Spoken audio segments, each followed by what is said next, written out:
11 days after this teen got lost in the mountains, police told his mother the unthinkable truth.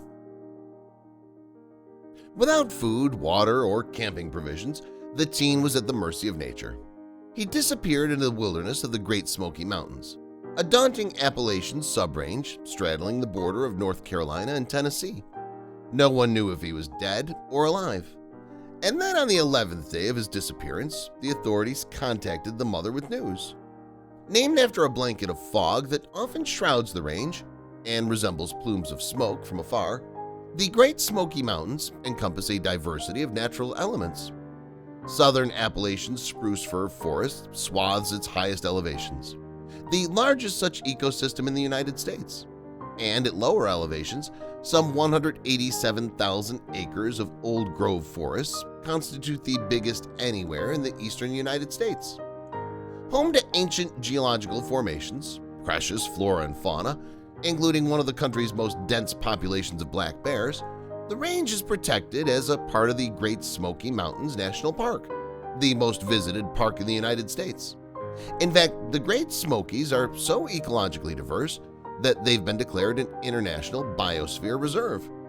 That said, it's a dangerous place to get lost.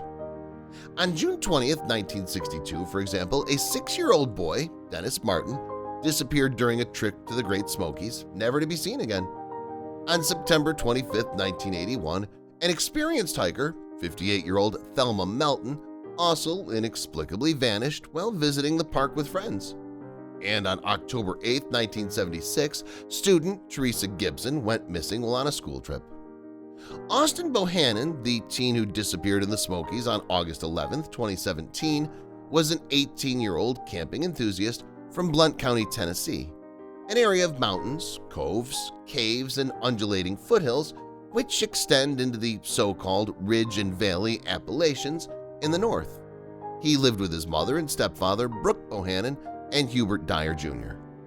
According to Knox News, a local news website published by USA Today, Dyer and Bohannon had allegedly gone to the park to poach wild ginseng, a medicinal root which can cost up to $600 for a single pound on the black market, partly due to its scarcity and over-harvesting in China.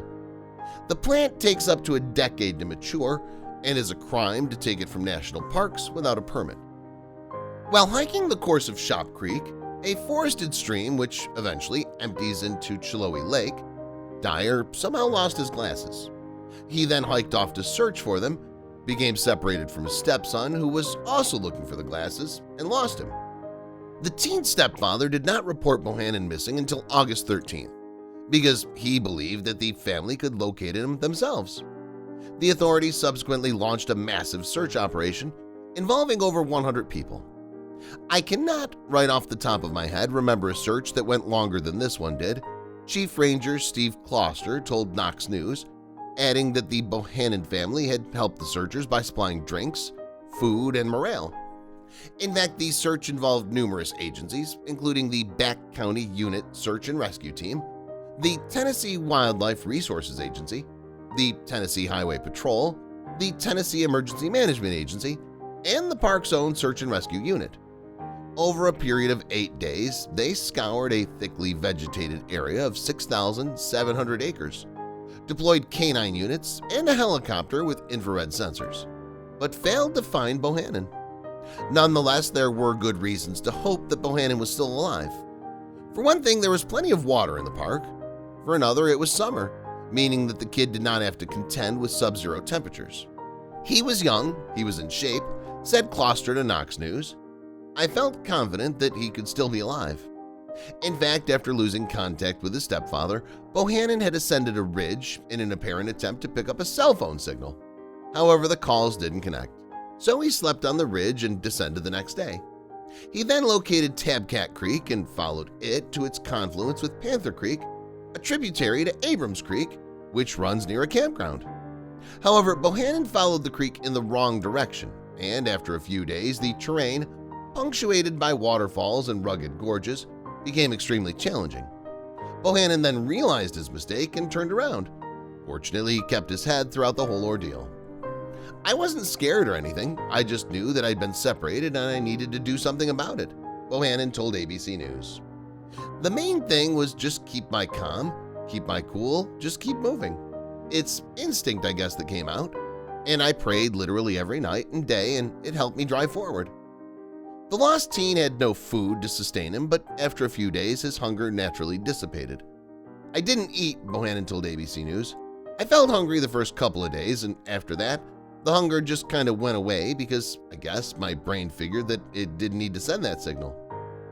At one stage, the search helicopter came tentatively close to finding the teen.